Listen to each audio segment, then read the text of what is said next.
आज का अपना टॉपिक है मानव का उत्सर्जन तंत्र। मानव उत्सर्जन तंत्र में देखो, सबसे फर्स्ट है मानव उत्सर्जन तंत्र का डायग्राम। मानव में एक जोड़ी वृक्क या किडनी पाई जाती है।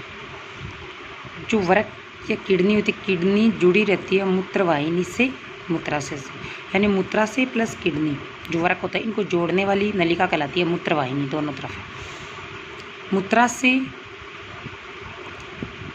मूत्र मार्ग से कनेक्टेड रहता है। तो ये अपनी जो मानव उत्सर्जन तंत्र है, इसके यही मेन भाग हैं: वृक्क, मूत्रवाहिनी, मूत्राशय और मूत्रमार्ग। प्रत्येक वृक्क या किडनी है वो वृक्क शिरा और वृक्क धमनी से जुड़ा रहता है। वृक्क शिरा और वृक्क धमनी के माध्यम से जुड़ा रहता है। इसमें महाशिरा और महाधमनी भी होती है। ये आपका डायग्राम है, एकदम क्लियर मानव का उत्सर्जन तंत्र। अब देखो, आ गया अपना टॉपिक उत्सर्जन तंत्र। नाइट्रोजनी अवशिष्टों को शरीर से बाहर निकालना उत्सर्जन कहलाता है। कि शरीर के अंदर जितने भी अवशिष्ट पदार्थ होते हैं उनको शरीर से बाहर निकालना ही क्या कहलाता है? उत्सर्जन। उत्सर्जन मतलब, वर्ड का मतलब होता है कि वेस्ट प्रोडक्ट को शरीर से बाहर रिमूव करना, अवशिष्ट पदार्थों को शरीर से बाहर निकालना, तथा इस तंत्र को उत्सर्जन तंत्र कहते हैं। और इस नाइट्रोजनी अवशिष्ट पदार्थ यानी नाइट्रोजनी अवशिष्ट पदार्थों को शरीर से बाहर निकालने के लिए जो तंत्र भाग लेता है ना, उस तंत्र को बोला जाता है उत्सर्जन तंत्र। अब ये नाइट्रोजनी अवशिष्ट क्या होते हैं? पॉइंट आ गया अपने पास कि आखिर ये नाइट्रोजनी अवशिष्ट होते क्या हैं? अमोनिया हो सकती है, यूरिया हो सकती है, यूरिक अम्ल। अमोनिया, यूरिया, यूरिक अम्ल, ये नाइट्रोजनी अवशिष्ट हैं। अमोनिया, वे जीव जो अमोनिया का उत्सर्जन करते हैं वो अमोनिया उत्सर्ग कहलाते हैं। यानी ऐसे प्राणी जो अवशिष्ट पदार्थ के रूप में अमोनिया का उत्सर्जन करते हैं। अमोनिया क्या होती है? सबसे ज़्यादा जहरीली।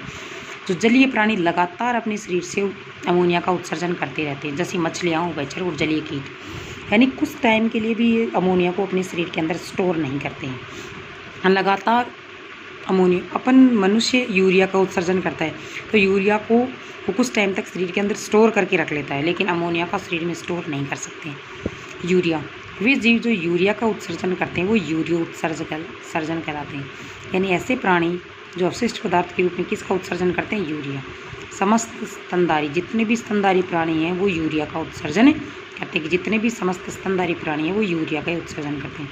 यूरिक अम्ल, वे जीव जो यूरिक अम्ल के रूप में उत्सर्जन करते हैं वो यूरिक अम्ल उत्सर्जी कहलाते हैं। जैसे पक्षी होते हैं, सरीसृप होते हैं, कीट होते हैं, ये यूरिक अम्ल का उत्सर्जन करते हैं।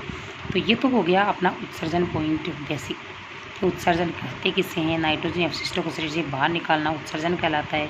इस तंत्र को उत्सर्जन तंत्र कहते हैं। नाइट्रोजन अवशिष्टों 3 प्रकार के होते हैं: अमोनिया, यूरिया, यूरिक अम्ल। अमोनिया क्या होती है? जैसे मछली, उभयचर के जलीय कीट ये अमोनिया का उत्सर्जन करते हैं। यूरिया का जितने भी समस्त अपन मनुष्य स्तनधारी प्राणी में आते हैं। स्तनधारी प्राणी का मतलब होता है जिसमें स्तन या दुग्ध ग्रंथियाँ पाई जाती है, जो अपने शिशुओं को पोषण के रूप में दुग्ध देते हैं, वो स्तनधारी प्राणी होते हैं। तो यूरिया का उत्सर्जन करते हैं। और यूरिक अम्ल का उत्सर्जन करने वाले पक्षी, सरीसृप और कीट होते हैं। अब आ गया अपने पास मानव उत्सर्जन तंत्र। मानव उत्सर्जन तंत्र का डायग्राम मैंने नोट्स की स्टार्टिंग में दिखा। ये मानव उत्सर्जन तंत्र का डायग्राम। अब इस मानव उत्सर्जन तंत्र वाले पॉइंट को पढ़ते हैं। मानव उत्सर्जन तंत्र के निम्न अंग होते हैं: वृक्क, डायग्राम में दिखा था। दूसरा है मूत्रवाहिनी, मूत्राशय और मूत्रमार्ग। वृक्क देखो, मनुष्य में एक जोड़ी वृक्क पाए जाते हैं। देखो, एक जोड़ी वृक्क, दायां और बायां दोनों वृक्क, वृक्क यानी किडनी। यह वृक्क उदर में, उदर गुहा यानी पेट की गुहा में कशेरुक दंड यानी रीढ़ की हड्डी के दोनों ओर स्थित होते हैं। कहाँ स्थित होते हैं ये वृक्क? उदर में कशेरुक दंड या रीढ़ की हड्डी के दोनों तरफ पाए जाते हैं। ये गहरे लाल रंग के एवं सेम के बीज की आकृति के होते हैं। जो वृक्कों की जो स्ट्रक्चर डिजाइन होती है, जो डिजाइन है, इस जो आकृति होती है ना, ये इस प्रकार बनी हुई है। इस आकृति को बोला जाता है सेम के बीज की आकृति। सेम के बीज की आकृति के होते हैं। इनका बाहरी भाग उभरा हुआ तथा भीतरी भाग दबा हुआ होता है। बाहर की तरफ देखो अपन इस प्रकार, इसमें बाहर से देखिए, भीतर का भाग अंदर ऐसे दसा हुआ रहता है, दबा हुआ होता है, जिसके मध्य में एक छोटा सा गड्ढा होता है जिसे हाइलम कहते हैं। वृक्कों का देखो, ये भीतर वाला भाग, ये बाहर का उभरा हुआ भाग, और ये वाला भाग नहीं, क्या गड्ढा सा, ये वाला भाग अंदर की तरफ, इसको बोला जाता है हाइलम। हाइलम में वृक्क धमनी प्रवेश करती है तथा सीरा व मूत्रवाहिनी बाहर निकलती है। वृक्क जो धमनी जो है ना, वो तो प्रवेश करती है, और सीरा और मूत्रवाहिनी क्या करती है? यहाँ से बाहर निकलती है। मूत्रवाहिनी, ये वृक्क से निकलकर मूत्राशय तक जाती है। देखो, मूत्रवाहिनी बाहर निकल रही है। मूत्रवाहिनी वृक्क से निकलती है और मूत्राशय तक जाती है। आएगा नेक्स्ट पॉइंट, देखो मूत्रवाहिनी में ये वृक्क से निकलकर मूत्राशय तक जाती है। इसकी भित्ति मोटी होती है। इसकी भित्ति कैसी होती है? मोटी, जिसमें क्रमाकुंचन पाया जाता है। इसमें गति कौन सी होती है? क्रमाकुंचन की। वृक्कों के अंदर जितना भी वेस्ट प्रोडक्ट यानी यूरिया बनता है उसको डायरेक्टली आगे की तरफ धकेल के मूत्राशय में कलेक्ट कर देते हैं, जिसके फलस्वरूप मूत्र आगे बढ़ता है, जिसके कारण आगे मूत्र क्या होता है? आगे बढ़ के मूत्राशय में आ जाता है। तो मूत्र किस में आ जाएगा? मूत्राशय में। ये उदर के पिछले भाग में स्थित होता है। कहाँ होता है? उदर के पिछले भाग में। इसमें मूत्रवाहिनी आकर खुलती है। मूत्राशय में मूत्रवाहिनी आके खुलती है। इसमें मूत्र संग्रहित किया जाता है। और किसको संग्रहित करते हैं? मूत्र को संग्रहित किया जाता है। मूत्र मार्ग, मूत्राशय से जिस मार्ग के द्वारा मूत्र का निष्कासन होता है उसे मूत्र मार्ग कहते हैं। ये हो गया आपका मूत्राशय मूत्र मार्ग के द्वारा ही मूत्र का निष्कासन किया जाता है। अब आगे का नेक्स्ट इसी का भाग में पॉइंट है अपना व्रकाणु या नेफ्रॉन। व्रकाणु या नेफ्रॉन की स्ट्रक्चर आप अलग अलग तरीके से देखोगे बुक वगैरह में। ये एक सिंपल सी स्ट्रक्चर इसमें बनाई हुई ड्रॉ की गई है। देखो ये इसको ये प्यालेनुमा संरचना, इसमें डायग्राम तो ढंग से ड्रॉ नहीं किया भाई।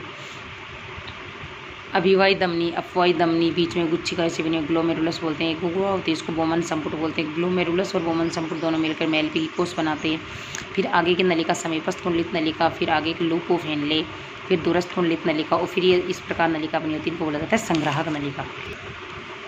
प्रत्येक वर्ग में लगभग 10 लाख अति सूक्ष्म नलिका होती है। यानी हर एक वर्ग की बात कर रहे हैं, हर एक वर्ग के अंदर अति सूक्ष्म नलिका होती है लगभग 10 लाख, जिन्हें व्रकाणु या नेफ्रॉन कहते हैं। तो नेफ्रॉन क्या होती है? वृक्कों के अंदर पाई जाती है। प्रत्येक नेफ्रॉन उत्सर्जन की एक इकाई होती है। और नेफ्रॉन को क्या बोलते हैं? उत्सर्जन तंत्र की इकाई, या ऐसे भी बोल सकते हैं उत्सर्जन तंत्र की संरचनात्मक और क्रियात्मक इकाई क्या होती है? नेफ्रॉन। नेफ्रॉन का प्रारंभिक भाग प्यालेनुमा होता है। प्रारंभिक भाग कैसा होता है इसका? प्याले के आकार का, जिसे बोमन संपुट कहते हैं। वो किसके नाम से जाना जाता है? बोमन संपुट। बोमन संपुट में रक्त नलिकाओं का गुच्छा होता है। बोमन संपुट में क्या पाया जाता है? रक्त नलिकाओं का गुच्छा, इसे ग्लोमेरुलस कहते हैं। ये वाला भाग पूरा प्यालेनुमा भाग बोमन संपुट, और इसके अंदर रक्त नलिकाओं का गुच्छा सा होता है जो ग्लोमेरुलस कहलाता है। फिर ये डायग्राम थोड़ा ज़्यादा सही नहीं बना हुआ है बिल्कुल भी। ये दोनों भाग मिलकर के मैलपीगी कोष कहलाते हैं। यानी बोमन संपुट और ग्लोमेरुलस दोनों को सम्मिलित रूप से मैलपीगी कोष होते हैं। नेफ्रॉन का शेष भाग नलिकाओं के रूप में होता है, जिससे नलिकाएं 3 भागों में बटी रहती है। नेफ्रॉन का आगे का पूरा भाग किससे बना होता है? नलिकाओं से। एक तो होती है समीपस्थ कुंडलित नलिका, एक होती है दूरस्थ कुंडलित नलिका और एक होती है हेनले का लूप। दूरस्थ कुंडलित नलिका अंत में संग्राहक नलिका में खुलती है। फिर दूरस्थ कुंडलित नलिका आगे संग्राहक नलिका से जुड़ी रहती है। सबसे पहले द्रव्य बोमन संपुट में आता है। सबसे फर्स्ट में द्रव्य पदार्थ किस में आ गया? बोमन संपुट में।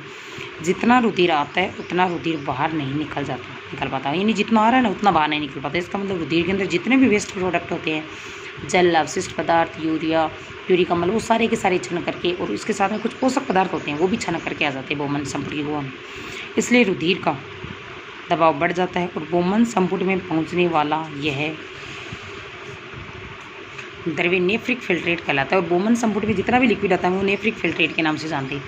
नेफ्रिक फिल्ट्रेट एक फिल्ट्रेट द्रव्य वृक्क नलिका के अग्रभाग में पहुंचता है और इस भाग में ग्लूकोज, विटामिन, हार्मोन, अमोनिया आदि का पुनः अवशोषण कर लिया जाता है। बाकी बचा हुआ द्रव्य है ना वो नलिका में आगे के भागों में भेज दिया जाता है, जहाँ से जल तथा अन्य आवश्यक पदार्थों का तो पुनः अवशोषण कर लेते हैं। शेष बचा हुआ जो नाइट्रोजनी अवशिष्ट होता है ना उसको संग्राहक नलिका में भेज दिया जाता है। और ये नाइट्रोजनी अवशिष्ट क्या कहलाता है? मूत्र कहलाता है। किसके नाम से जाना जाता है? मूत्र। और इसी में आगे एक पॉइंट है अपवन या डायलिसिस, 10th क्लास का ही है। जब किसी मनुष्य का वर्ग किसी कारणवश काम करना बंद कर दे तो उसके शरीर में नाइट्रोजनी अवशिष्टों की मात्रा बढ़ जाती है।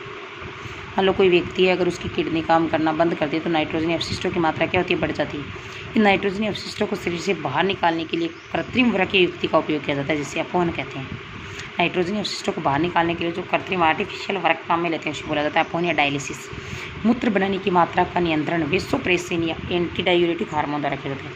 मूत्र बनने की क्रिया का नियंत्रण या कंट्रोल कौन करता है? वेसोप्रेसिन या फिर एंटी डायूरेटिक हार्मोन। ये हार्मोन मूत्र में जल की मात्रा को नियंत्रित करता है। और इस हार्मोन का काम क्या है? मूत्र में जल की मात्रा को नियंत्रित करता है। इस हार्मोन की कमी से जल का अवशोषण कम होता है, जिससे जल की सांद्रता बढ़ जाती है। इसे डायूरेसिस कहते हैं। यानी मूत्र में जल की मात्रा अधिक होना डायूरेसिस के नाम से जाना जाता है। अब आपके टॉपिक के नोट्स देखना सारे के सारे। अगर किसी भी टॉपिक के अगर आपको नोट्स चाहिए तो आप प्लीज़ कमेंट कर दिया करो, प्लीज़। और अगर वीडियो अच्छी लगे तो लाइक कीजिए, शेयर कीजिए और सब्सक्राइब भी कीजिए। 10th क्लास में से English medium plus Hindi medium, अगर किसी भी चैप्टर के किसी भी टॉपिक के नोट्स चाहिए तो आप मुझे कमेंट करना। जैसे ही मैं कमेंट देखूँगी मैं नोट्स ज़रूर अपलोड करूँगी।